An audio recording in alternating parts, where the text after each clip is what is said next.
Hello, and welcome again to Spilling the Tea in Studio D. This is the other part of the Battle of the Ravine, and we're very privileged to have with us Coach Todd Knight from Ouachita Baptist University. I know you guys got a big game coming up this weekend, and I know you're extremely busy, so we appreciate you taking time out of your schedule, especially this week of all weeks, to stop in and visit with us. So this has got to be a game, no doubt that, I know motivating your players is something that you guys have to do, but probably not as much with this one, I would say. No, not really. I mean, this is a big game for both teams every year, regardless of record, and the guys are excited about playing. Coaches are too, and I've been fortunate to coach in a lot of big football games, not just in the Great American Conference, but in other schools. And I tell people all the time, nothing really compares to this. I was at UTEP, and the UTEP New Mexico State game was big. I can go back to Delta State and Mississippi College. That game was big, and a lot like this game because it was a private school and a state school, but they were 2 hours apart. Right. And with us being right here together, and we live together, and you go to church together, you see each other in the community, and as coaches, we have to live with it year round. So in a lot of ways, it's fun for everybody. It's a little bit tough on old coaches and coaches' kids and things like that have to go back to school and hear about it for a year. So it's a big deal. It's a big deal to us. Right, yeah. And I was telling them earlier, I drove in on Monday, and I thought, man, did I miss it because the plastic hadn't been put out yet? I was kind of freaking out, to be honest with you, a little bit. And by the time I made it, my way home on Monday, they had everything covered up. So with your tenure there, I'm sure you've seen a prank or two. What stands out in your mind maybe? Well, my first year back, Patrick Nix had just been hired at Henderson, and I just had left Delta State and been hired at Ouachita. And of course, we had the camera and all that stuff. They'd put a camera up on the hill to watch our practice. Right. And what was so funny about it was my brother, Dr. Knight, he's the dean of sciences at Ouachita, and he saw him up there, so he ran up there, and when they saw him, they took off, but they left the camera. so we got the camera, and we took, at that time, you took the deal out and you looked at the video, and it was more video of their practice than it was ours, so we watched their practice. And then Patrick Nix came over and got his camera back, and that was a lot of fun. That was the first time back, and the Battle of Ravine had not been played for a few years. I can remember being at Delta, and we came over and played Henderson, and Ken Turner was the coach at Henderson at the time. And I can still remember when we walked out there, they said, the Battle of Ravine is back, because Ken Turner had played at Henderson. I had played at Ouachita. And boy, it made me feel like $1 million that Henderson recognized that, and that they really wanted that game back. And it was a lot of fun to play in that game too. But it's a great awesome one. Yeah, and there's really nothing like it. I think even in my mind on a national level. I mean, where else do you literally get to watch two schools go at it at any level, where they walk across the highway, and I mean like I said earlier, it's just a slobber knocker. Once they get across the highway, they strap it up and they get after it. Yeah, for sure. And the series, we were talking to our team the other day, it's 44, 43, and 6 right now. Wow. So that'll tell you what it's all about. It's never going to get too lopsided, just because of the nature of the rivalry and the way everybody plays. And it's just a great game. Yeah, I told him to hold it against us, since we're former Reddies. Yeah, I don't. Some of our closest friends. And I'll tell you what, there's a lot of high school coaches out there that either played at Ouachita and Henderson, and all those guys have been great, and we've got a lot of their players playing in our program right now. We've as far as Arkansas kids, we have more Arkansas kids than anybody in the state of Arkansas on any roster. Right. I think we're about 68%, and then our two deep, if you look at our top 44, 38 of the 44 are Arkansas high school football players. Wow. And 99% of our roster are high school players, and we take a lot of pride in the Arkansas kids. Right, yeah, and I was looking at that earlier in the week, and that's pretty impressive, to go out and it gives a lot of those kids something to look forward to, I think, from the standpoint of, as they begin to, wind down that high school career, knowing that there are schools like OBU and HSU out there that really and truly are going to come after Arkansas high school kids. Yeah, no doubt. There's a lot of good talent in the state, and it's just gotten better and better the 20 years that I've been back in Arkansas. It's been amazing to watch the the quality of high school football. It's really gotten good, and we've got great coaches and we've got good players in the state. And the problem is recruiting. You've got so many schools in the state, right? Trying to spread that talent out, man, it really gets tough. But it's been good, and we love having our Arkansas kids. And naturally, when we're sitting here so close to Louisiana and Texas too, it's just a great recruiting area for all of our colleges in state. Right. So did you go to high school here? I mean, I'm from Star City. I went to Star City High School, and I got my degree at Ouachita and got a master's degree and at Delta State. So right here in this area, really. Wow, Gotcha. That's awesome. So I understand right now, as far as playoffs, I mean, you guys still very much in the hunt right now. Well, yeah, it would be a little more difficult for us at this point. We're sitting 10th in the region. You got to be in the top 7. I mean, there would have to be some things happen for us to get there. We really don't. We really never have had a practice of really talking about that. Even if we were number 1 in the region, what we try to do is take them one at a time, finish the season, and then see what happens. There's always the NCAA does a release show on those top 7 in the region on Sundays after the season's over, and that we always wait on that and just try to take one game at a time. Right, and again, like I said, and the good news about that is, going into this game, even with all the hype, I think both sides are, going to squeeze every ounce of juice out of the kids when it comes to putting it all out there. You don't have to do a lot of squeezing this week. I mean, the guys are ready to go, and just the nature of the game, and both teams will be jacked up. Ready. Right. Oh yeah. Well, the other side of kind of what I guess your reputation, if you will, is not only developing great players out of the state of Arkansas, or just great players indeed, but I want you to hit on the other side of coaching. Probably you don't get enough credit for would be the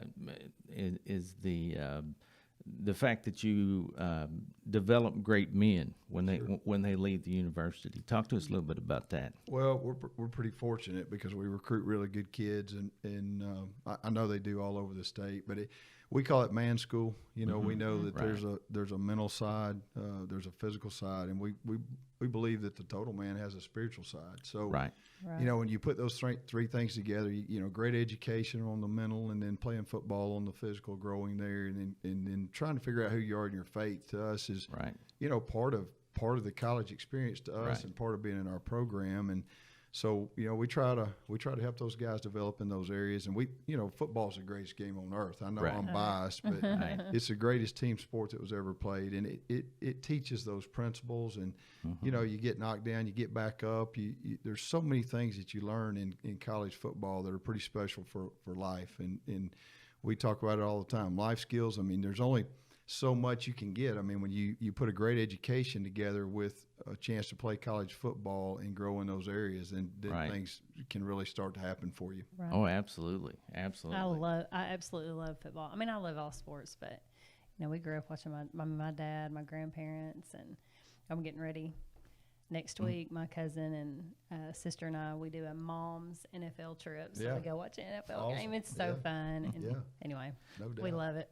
But like you're saying, the game of football, so many opportunities to crack that Bible open and show those plenty of examples in the Bible to say, here's an example of people going to war and how God lined that up and got you through that. So I know you guys do a lot of those kinds of things. Again, we talked about Don Phillips before we got on here, and I know he's been working with you guys throughout the years, with coaches outreach, that kind of thing. So lots and lots of opportunity, again, to not only pour into those young men, like you said, physically, but spiritually. And that's huge. I know parents, when you go out and recruit, even, being 18, 19, 20, 21, those kids, those moms still want to know that, when they send those kids off to college, that they're going to be taken care of. Sure. Well, we always talk about life's bigger than football, and it definitely is. And, it starts with, for us, it starts with education. And we always tell guys that, the decision about going to college first and then where you go to college and that degree that you get, it changes the next 40 years of your life. Right. So, Right. very critical that you get the education and not that you use football to get that, but it's a part of that college experience to put those things together and grow as that total man. So, we're very fortunate. We feel like we've got a great institution to come to. We feel like you can get as good an education as you can anywhere in the country, and then you put that together with a good, strong athletic program, and we feel like we're doing our part in that as well in football, and it gives a young man a chance to be really good. And I say young man, we've probably got 15, 20 females that work in the program, Right. all the way from video to managing to athletic training. So it's when I sit here today, I represent about 200 kids. Wow. When it really gets right down to it, when you put support staff together and all that. So there's opportunities for kids to be in the program that not just as a football player, but the support staff role as well. I was going to say that my daughter, she was a water girl through high school and for basketball and football. And I tell both Coach Williamson and Coach Carmichael, I'm like, you just don't understand. You brought her out of her shell. Oh, yeah. They made a huge difference in her high school, just her high school path, everything. And I told them, it's amazing. Yeah. And so that's what I'm saying. Teachers, coaches, we talk about this all the time, but I feel like certain people are put in certain places for certain kids. No doubt. You can impact. I said, look, guys, you can impact a water girl who's not even playing for you. So anyway. Our players came to me about 6 or 7 weeks ago, and they're wanting to try to figure out how to buy an old car for one of our managers because they love this kid so much. Jonathan Callum from Pine Bluff, Arkansas, and he's been there 4 years, and he probably spends as much time at the field house as we do as coaches. The amount of time he puts in and what he's done is pretty special. We had senior day last Saturday, and he's the first guy we called out. Wow, that's he's out awesome. there, and so it's bigger than ball. But ball's a big part of it, and we love that part of it. But you put it all together, and it's a pretty special thing. Oh, absolutely. Let's talk a little bit about just the city of Arkadelphia. We try to promote it as much as we can here, obviously, but special city. Battle of the Ravine, big part of that. Heck, we even got a Ravine room here on as one of our meeting rooms. Ouachita on one side, HSU on the other. But when you mention it, everybody knows what you're talking about here. Super Bowl, basically, for Arkadelphia. But they get behind this thing. No doubt. Well, you start with a game, okay, and then I'm going to get to Arkadelphia, but nowhere else in the state do you have this. Right. There's not another school, and I tell people all the time, as much as the rival is heated up and all that, I'm thankful. I'm thankful for Henderson. I'm thankful for Ouachita. I'm thankful that we have what we have. It's difficult fundraising. It's difficult. We hit so many of the same people in town. Right. It makes it tough on our on the people that support the programs, but when you step back and look at it and you see it from a recruiting standpoint and you see what we have, it's really a pretty special deal. It's a love-hate relationship, I guess, in some ways. Yeah. So, the game is special for the state of Arkansas, not just Arkadelphia, but the whole state. And then when you talk about Arkadelphia, I've lived in Arkadelphia twice. I lived here for 4 years as a college student, and you don't see Arkadelphia the same way when you live here in the community. And we're members of First Baptist Church, and so many great people there that we love and love us and have taken us in over the years. And then when you talk about just the community too, there's so many great things about our community. Even sitting here at Dawson, I lived in Cleveland, Mississippi. I lived in El Paso, Texas. There's not many places that have things like this for educational purposes. You look at Gary Brinkley. Gary's done a great job since he's been here. And, our chamber, our city, there's just so many good businesses and so many good people here that work together. You take, lakes, rivers, all the outdoor stuff that I love to do. We've got all that stuff too. And naturally it starts with people. It's not facilities, it's not buildings, but we have good people. We've got great people in Arkadelphia, and it's a fun place to live, and it's a fun place to, I raised my family pretty much here. They were all, I still remember, and she's a Reddy, but she's one of my best friends, and that's Miss O'Quinn. Right. And I can still remember the first day I brought my kids, and we're trying to get them in school, and Spence, who's now is coaching for us. Played for us, went to Memphis, and now he's back and he's coaching for us. He was just bawling and squalling, and Miss O'Quinn came out there and grabbed that hand, that little old chubby hand, and took him on in Barrett. So, just the friendships, and those cross the lines of Henderson, Ouachita, I can tell you right now. So, pretty special place to live. Right. You mentioned family. Let's be honest here. I know raising your family here has been huge, but talk about your wife for a minute. You know, how's what a special person it takes to be a coach's wife. Sure. I think a lot of people truly don't understand what kind of person that takes. No doubt about it. Well, she's the biggest fan, and you just don't even realize all the things going on. She fed the seniors last week. We've got kids at the house all the time. We just had the 2011 team in. She organized all that. The first Great American Conference Championship team for the conference was the 2011 team. She does a group of girls called the Gridiron Girls. It's a recruiting group that works with our players and supports the team, and so many things like that. And then even my kids. One of my youngest son played baseball at Ouachita, got his degree, and now he works for Larry Pennington. He's come back into town. He's an independent agent here for Larry, and his wife works at Peds, Kelsey. And my middle son, Spence, he went to Memphis and coached, and now he's back here coaching for us. His wife is a physical therapist. She works at Peds Plus. Right. And my daughter went to Ouachita, and she's probably the biggest fan of everybody, and she's in speech path and travels the state doing that stuff. So, we're Arkadelphia folks, we're Ouachita folks, and we love it here. Well, we promised we wasn't going to take much of your time because I know it's a busy week, busy time for you. We appreciate you coming in, but I'm not going to let you get out of here without, just maybe giving us a prediction.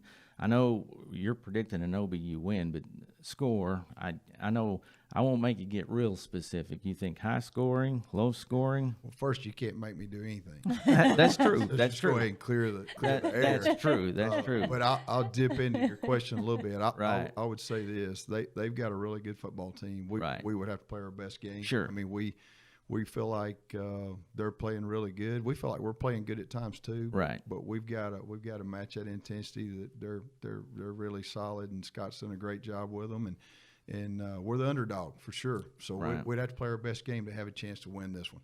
Right. Well, a lot of times, style-wise, ground game, wide open, I guess two different philosophies maybe. I guess you could call it that way. So anything really could happen on that one. Yeah, and I think our philosophies are a lot the same. I think when you put in, you look at injuries and things like that, that really dictates a lot of times what you do in the game that nobody really even knows that's happening. Right. So, what you see is not always what's really happening. But, our kids, this has been a fun team. Even going through the injuries this year, these guys, I love to coach them. I love to be out there with them every day.